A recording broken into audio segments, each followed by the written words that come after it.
আমার এই ছোট্ট মেয়েটাও দেখতে দেখতে বড় হয়ে যাচ্ছে। দেখুন, আমি যখন কাজ করতে যাই তখন ও বলে, আম্মু আমি করব, আমাকে দাও। কলার মোচা কিভাবে নিতে হবে সেটা শিখতেছিল আমার কাছ থেকে। আমাকে বলতেছে, আম্মু তুমি বসে থাকো, আমি করব। আমাকে কিছুতেই কাজ করতে দিচ্ছে না। আমার আম্মুটা যদি আমাকে সব কাজ করে দেয়, আমার আর চিন্তা কী বলেন?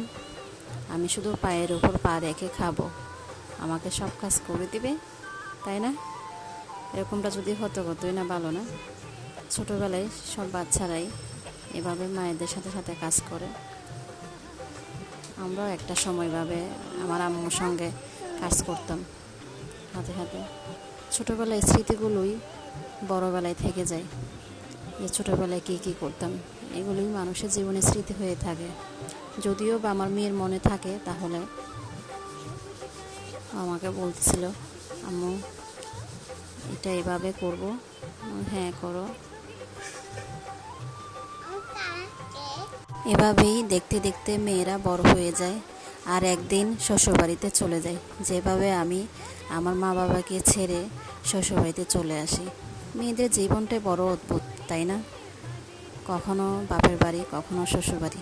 নিজের বাড়ি বলতে কি কিছু হয়? হয় না।